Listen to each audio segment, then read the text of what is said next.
Hey, welcome back to the channel. Got a little something on the bench for you here. So this is a Source 1 V3 7-inch frame with the option of 7mm arms.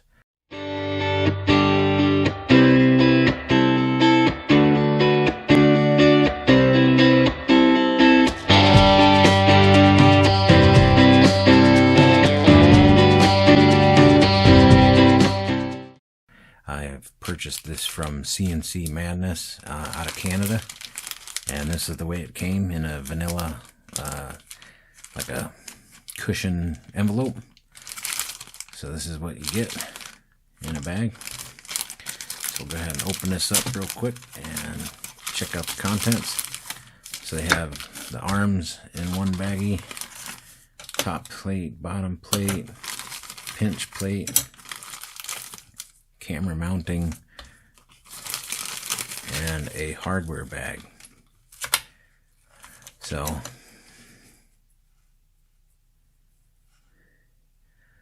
maybe I'll zoom in after I go through each piece. I'll kind of zoom in and maybe look at that carbon a little bit more. As you can see, a little bit of dust on there. Go ahead and open up this bag of hardware real quick. Alright, we got 8 standoffs. Looks like 5mm, just scotch over 5mm with the paint. And they are 30mm standoffs. So 5x30. And you get 8 of those. And looks like we got some maybe 12-9 steel hex driver screws. They appear to all be the same except for these 4. Take those around there. Yeah, they're all 10mm. Looks like a 14mm. So it looks like there's 24 of the 10mm screws. We have our little plate for the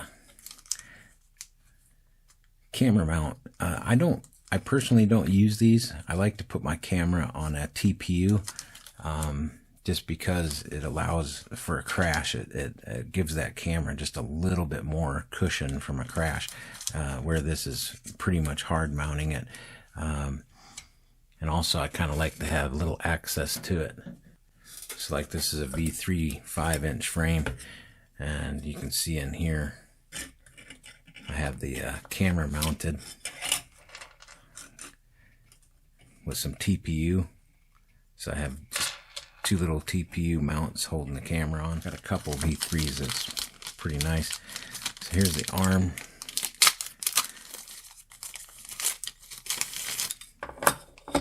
Looks pretty robust. So I might have wanted to wear some gloves. The edges are pretty sharp. I'm gonna need to kind of sand around the edge and just kind of knock that off with a diamond file. So if you have like just a little cheap diamond file, just kind of tone that up. I mean, this frame isn't over $100. I mean, I know that's pretty labor intensive to go around and do all that.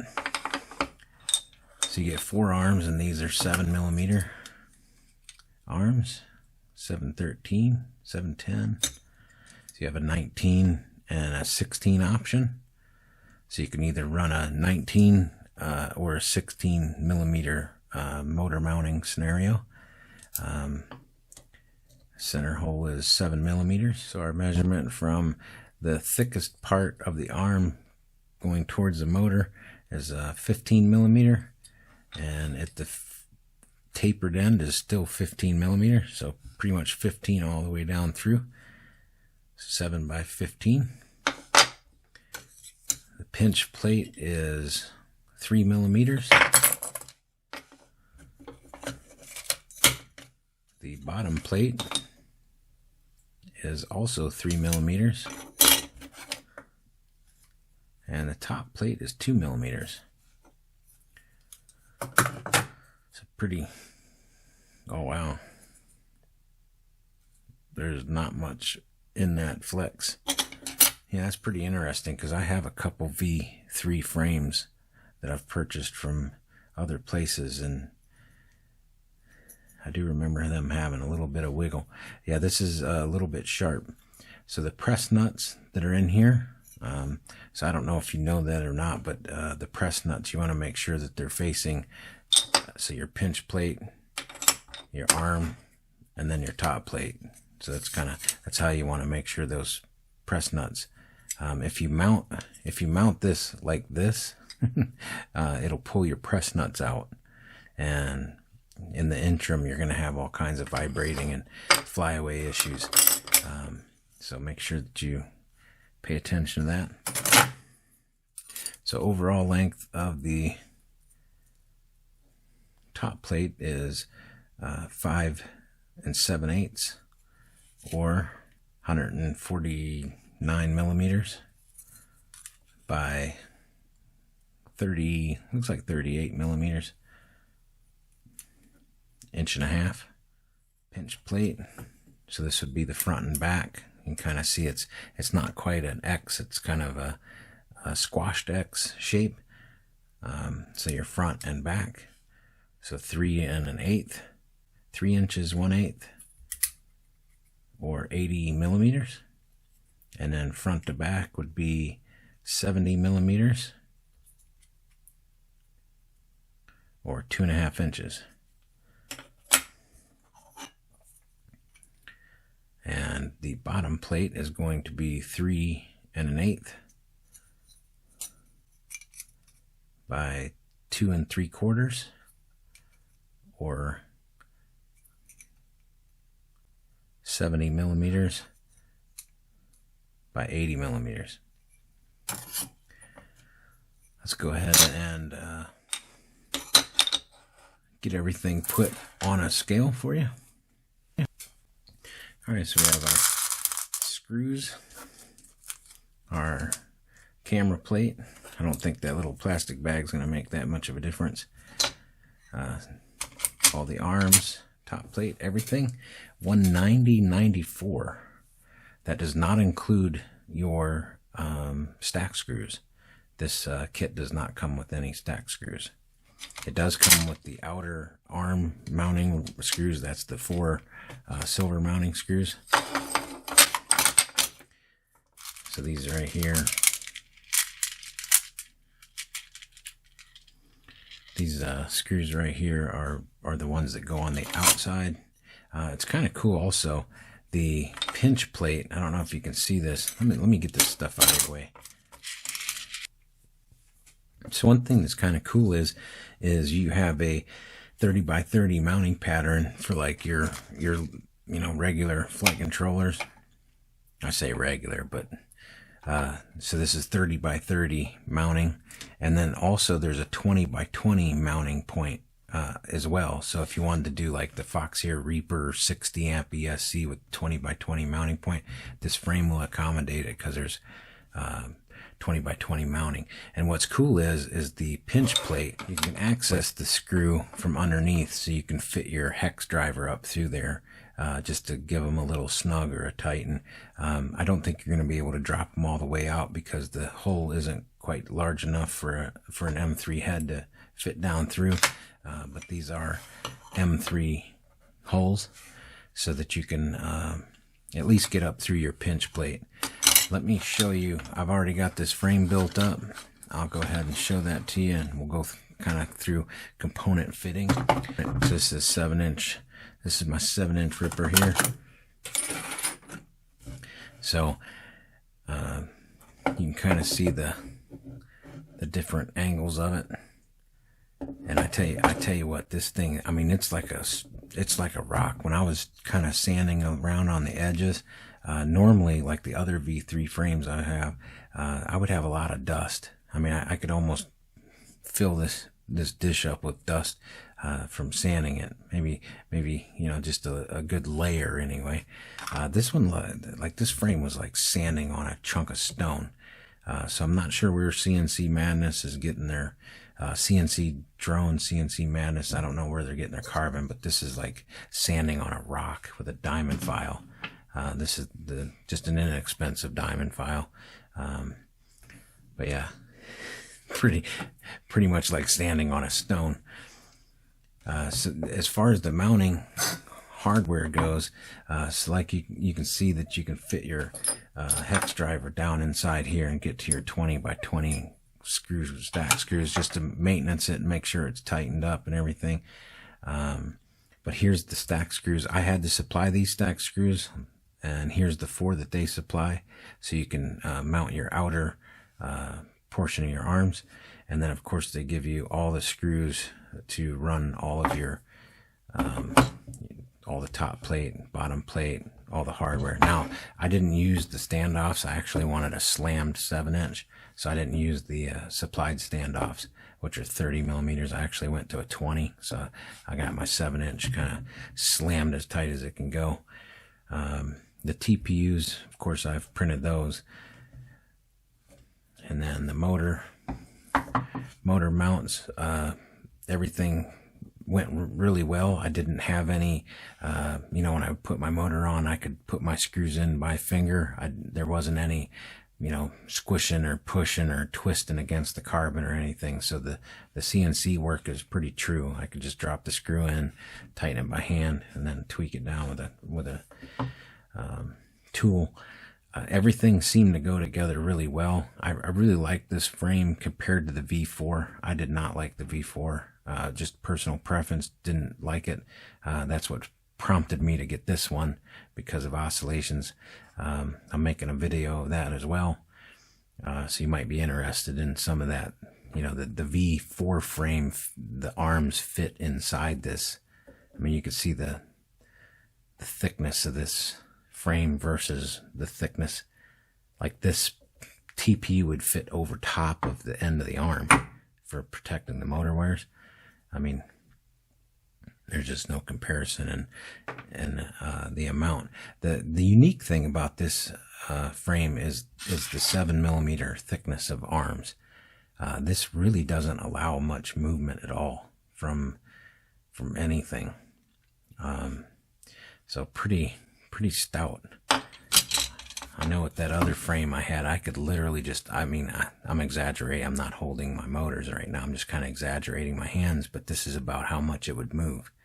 With this one here, I mean, there's no movement at all. So I'm pretty happy about that, because the less movement out here on the arms, the less vibration going to the gyro. There's really not a whole lot more to say about the V3. It's pretty much a standard looking frame. I'll go ahead and pull this top plate so that you can kind of see how components fit inside. All right, so we got the top plate off. Get that out of the way. So now, as far as the 30 by 30 stack, that's what I have in here. I'm going to go ahead and zoom in. You can kind of see.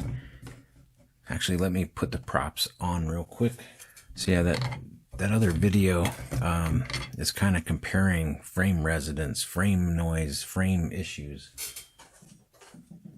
Because when I first built this up, I built this with just a V4 7-inch frame, and it was a terrible experience. So I made a video about that experience, basically. All right, so we have the props on, so you can kind of see. Gives you an idea of the clearance between here and there. So the closest point to the standoff is about 12, we'll say 15 millimeters. So 15 millimeters from there, and then here, see, that's about the closest right there. So about 13 millimeters. So there's about 13 millimeters of clearance here, and about 15 millimeters of clearance right there. And of course, in this area here, it's pretty free. So if you want to use like a PDB and individual ESCs, you could do that, because you can pull your LiPo connection up. I chose to go this way because I'm really trying to build things where my hands aren't near the prop line when I plug in. So I'm like able to hold the quadcopter down, plug it in, unplug it, no issues. And then of course the VTX is going to sit under here. I have a AKK DVR VTX. So this is a 20 by 20 mounting, but you can see that the board is oversized. So this is a 3D printed part that protect the components. Everything I'm doing here is for like hardcore crashes. This is going to be, I hope, a really fun basher, if you will. But 20 by 20 mounting, but yet, you know, you can, I'll zoom in on this for you. And then the camera, I'm going with a nano camera, and then I have my TPU part printed to go on the standoffs. So these just kind of stretch out just a little bit, and it'll retain my camera nice and neat in there. But you do have some pretty good clearance in there. Let me pull these props off here, and then you can kind of get an idea if I zoom in for you. All right, so I have 3 different camera options to put in here. So here's option 1. This is the option. I'm just going to set this in here so you can kind of get an idea. But this is the option that I'm going with, which is a nano size camera. So you can see the amount of clearance that you would have between these standoffs and these standoffs. You can see that my wire harness and the front of my ESC and flight controller. So here's my stack screws. So you can see there's a pretty good amount of space in here. So that for the nano camera, it's pretty nice. It's pretty roomy. So that's the nano camera. And then here's a micro size camera. Let me see if I set that down for you. Kind of get an idea. So the micro camera, there's plenty of up tilt, so you could move that around pretty good, especially with 30mm standoffs. I mean, you could do like up tilt extreme if you want, without butting your connector into anything. So that's the micro size camera. And then here's a full size. Oops. It's a Foxeer. Remember when the Foxeer Falcor was all that in a bag of chips? Let me get this out of the way here. So full size camera will fit between the standoffs. So you can put that in there. And then also the up tilt, you would have to use for the micro camera. You could probably get away with it. I would say probably not. 20mm standoffs is pretty slammed. I mean, that's pretty tight. Yeah. So I don't think you're going to be able to get a micro in there unless you shave the end like I did here and here. And I run like 38-degree camera tilt. With this one, you definitely have to go with the 30mm standoffs, but at least you get an idea that camera will fit in there.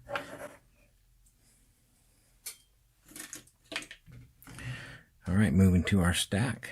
So plenty of space to kind of tie things if you want to add components. And then what's nice is versus like the V4 frame, the V4 frame came in like right here. So like I kind of felt like everything was exposed. Like if I hit a tree branch or a race gate or something like that, the carbon's right there. So if I slam into something, I highly doubt that it's going to get to my stack. So that's kind of something that I felt was important. And moving further back, let me get this squared up. So you can see that it's pretty tight. With this ESC, this is the Hobby Wing 60 amp ESC. It does have kind of a little bit of a tail to it. So there's a little bit more, or I should say a little less space between these two standoffs here. But you can see the 20 by 20 mounts in there pretty well. It's out of your way. With plenty of room. And then of course I 3D printed my own antenna mount. So in the back here, gives you some options as well. So you have your 20 by 20. This is the M3 screws. So my other V3 frame had 2mm screws, or M2. I'm sorry, M2 screw holes. This frame has M3, but here in the front it has M2. So you can have a 20 by 20 mounting point in the front, and you have a 20 by 20 mounting point in the back, but the difference is M3 and M2. And then there's some zip tie space here. You can do a strap across here. Pretty nice, pretty full of options. Of course, here I'm not sure why they put that up front, because your camera would go there, but I guess if you're using taller standoffs. Let me go ahead and tilt this thing sideways so you can see the. I'll have to admit, filming something this big is a little interesting for me. You know, I like my micros. So front standoffs, rear standoffs back here, so you can kind of see the amount of space that you have there, and then between these standoffs here, you can kind of see the little bit of clearance that you have between the standoffs. Let me go ahead and rotate this around. Hopefully that, I kind of got it at an angle just so you can see all the pieces. Hopefully that works out for you.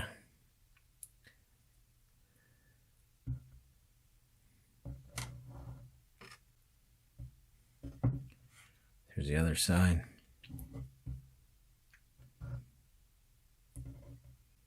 Of course, the back. Now,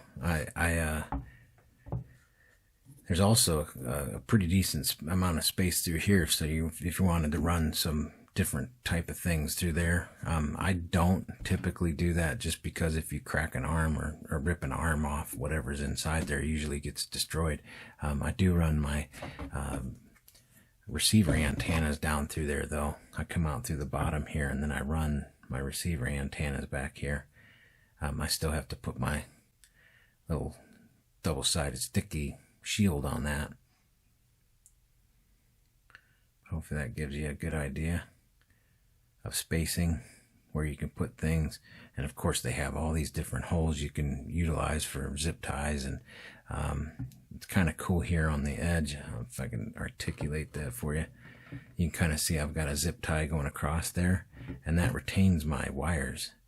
So as you're soldering it up, you can have, there's two holes. I don't know if you can see that. Let me, right here and right here, there's a zip tie going across there. So that's kind of neat that's there. So that's everything kind of built up in here, so you could kind of see where the placement is, where things fit, how much clearance there is between objects. Just kind of run a scale here, just to give you an idea in case you need to. I know with me, sometimes I get into, like, my OCD kicks in, and I start planning out my options, where I'm going to put stuff. That helps you out a little bit, maybe.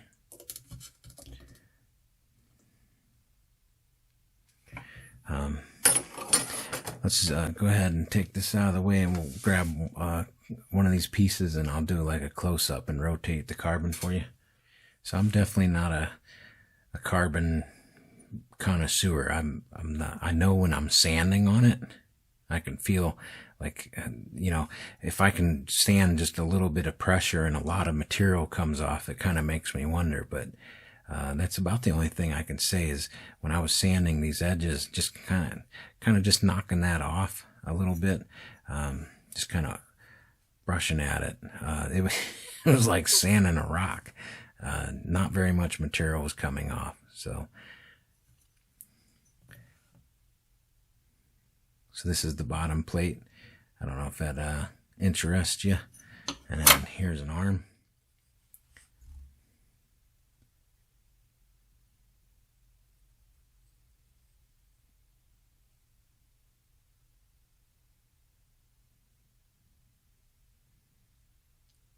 So if that's something you wanted to see. So for the arm, let me zoom out for you here. So for the motor screws to mount my motors, and these are 10 millimeter button heads, and so the 10 millimeter long, and it definitely worked out. There's no screw sticking through. So 7 millimeter arm. If you put a 10 millimeter 10 millimeter screw up through there, you can kind of see how much is exposed. So that's pretty good. Now I have something that I'm doing for another video is I'm going to put some insulator pads in. I'm going to do some black box data. You know, does it really make a difference? Is it really worth doing? I believe so, but we'll test the theory to see if that actually makes a difference. And then the screws for my stack to run on my 20 millimeter. These screws I had to hand file these down to 32 millimeters. And then also the screws that they supply, the four silver ones.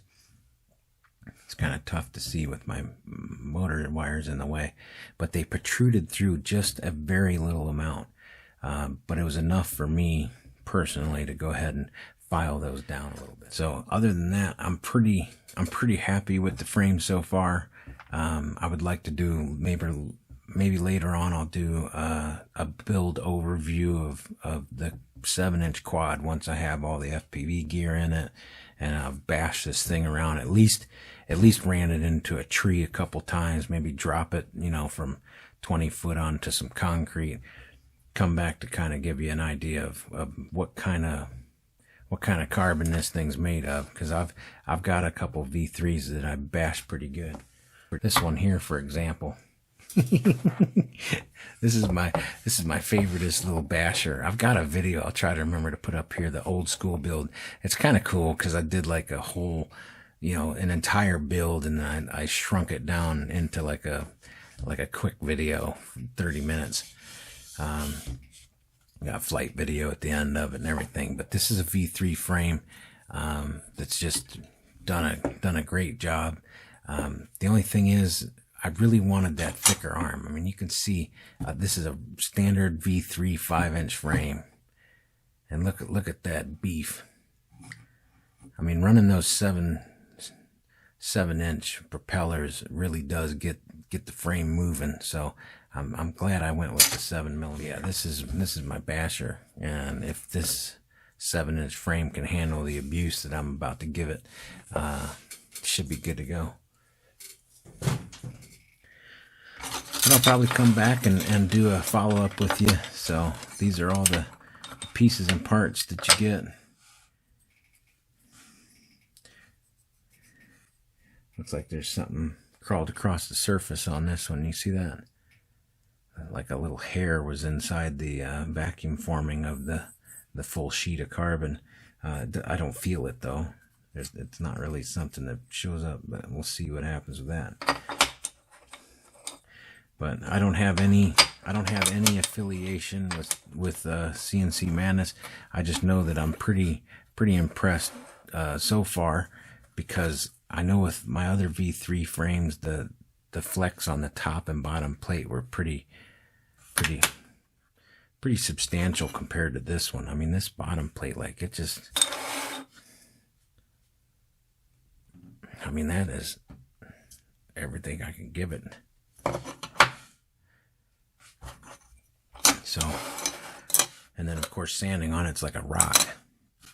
If you have any questions about this frame, let me know in comments. I'll try to answer all the comments that I can. If you ask a question, a legitimate question, I will answer it. And if I don't, maybe do it again. I'm really aggravated with YouTube. There's some comments that I've kind of just gone through a video and read some of the comments that people put in there. And then there's a comment that I never seen. There was no notification on it. So of course I didn't reply to it. And that aggravates me. So if you comment, ask a question, I don't respond in a few days, ask it again. Make YouTube do their notification the way they're supposed to. But if you have any questions, let me know in comments on this frame. But I'm going to go ahead and rip that 7-inch, and I'll follow up with you of how well it's doing. I'm sure I'll have another video on that after I verify and proof it. So, hey, if this video was helpful or entertained you at all, give me a thumbs up and subscribe. If you hated it, and you give it a thumbs down. It all works. Enjoy the breeze.